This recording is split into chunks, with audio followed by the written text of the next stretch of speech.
इलाहाबाद की मधु की शादी होती है रामगढ़ के आनंद से। नेचर से कामचोर मधु के सामने जब पूरे ससुराल की जिम्मेदारी पड़ती है तो कैसे वो उससे बचने के लिए करती है एक नाटक। चलिए देखते हैं। अरे मधु, मधुरानी, जरा चाय ला और बेसन घोल ले, बादल बन गए हैं, पकौड़ी बना लेते हैं। ओह, अभी अभी तो दिन का खाना खाया है, अब पकौड़े तल दूं? अरे इतना खाएंगी तो फट जाएंगी, चला तो जाता नहीं इनसे। तभी आनंद आ जाता है। अरे मन कर रहा है पकोड़े खाने का। मधु देखो ना, बादल बन गए हैं, ऐसे में पकोड़े मिल जाए तो मजा आ जाए। अरे अभी तो बादल बने हैं, जरा 2-4 बूंद टपक तो जाने दो, बना दूंगी पकोड़े भी। ये बोलकर मधु वहां से चली जाती है। अरे मधु, मधु बूंदे भी बरस गई, अब तो बना दो पकोड़े।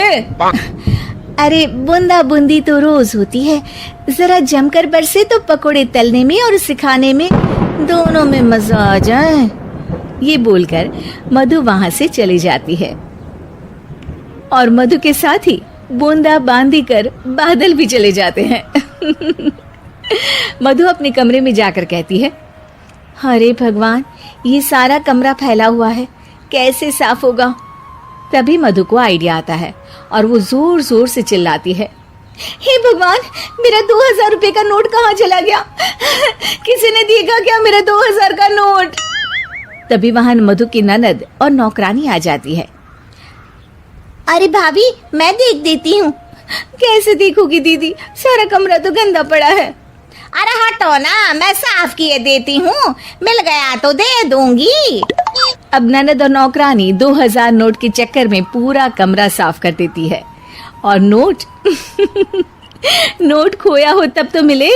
खैर, ये तो छोटे मोटे ट्रिक्स थे जो मधु काम से बचने के लिए करती, लेकिन अब आना था मधु का मास्टर स्ट्रोक, जिस पे वो अब सिर्फ बैठकर खाने के चक्कर में थी, और वो भी सास को ऑर्डर दे देकर। कैसे, चलिए देखते हैं। एक फ्रेम में एक फोटो है जिसमें सास की सास यानी कि मधु की दादी सास, मोटी बिंदी, काला मोटा चश्मा, कॉटन की साड़ी और चेहरे पर रौब। वहां उसी फोटो के नीचे खाट पर बैठी मधु, और मधु का गेटअप बिल्कुल वैसा ही था। मधु दादी सास की भूमिका में कहती है, अरे चंदावती, चंदा रानी, जरा चाय दे मलाई मारकर। मधु की सास यानी कि चंदावती कहती है, अरे इस नाम से तो सिर्फ मुझे मेरी सास बुलाया करती थी, ये कौन है देखो तो जरा। अब सास मधु को अपने सामने अपनी सास की भूमिका में देखकर जोर जोर से हंसती है। मधुरानी, कोई तमाशा चल रहा है या ड्रामा? जाकर चाय लेकर आ। मधु जो कि ये दिखा रही थी कि वो सास की सास है या फिर उसकी आत्मा उसमें आ गई है, वो क्या करती है? चाय और मैं, वो भी तेरे लिए चंदावती। यही सिखाया है तेरी माँ ने। यार, एक तो डायलॉग बदल बहू, तू सास बनकर जो माँ पर सीधे चली आती हो, ये ओल्ड फैशन हो गया है, जरा अपडेट हो जा। और वैसे तू कुछ भी बन, उसके पहले चाय लेकर आ। अभी सास कुछ बोलती कि वहां मधुर के ससुर आ जाते हैं। वो मधु को देखते ही पागल सा हो जाते हैं। माँ, मेरी माँ तू वापस आ गई। अरे धत तेरी की, अभी एक का नाटक खत्म नहीं हुआ कि दूसरा आ गया।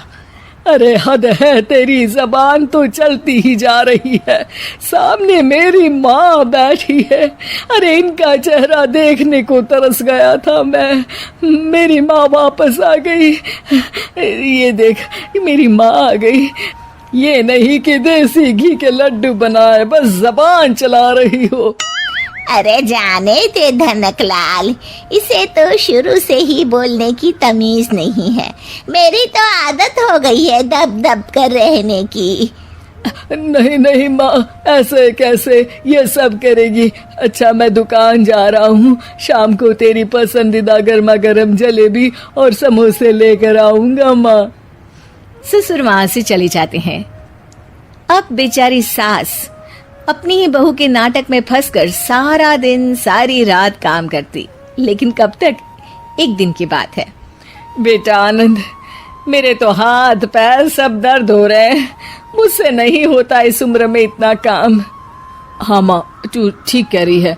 वैसे भी माँ, दादी को तो मरे अभी सिर्फ 5 साल हुए हैं, फिर मधु कैसे दादी हो सकती है?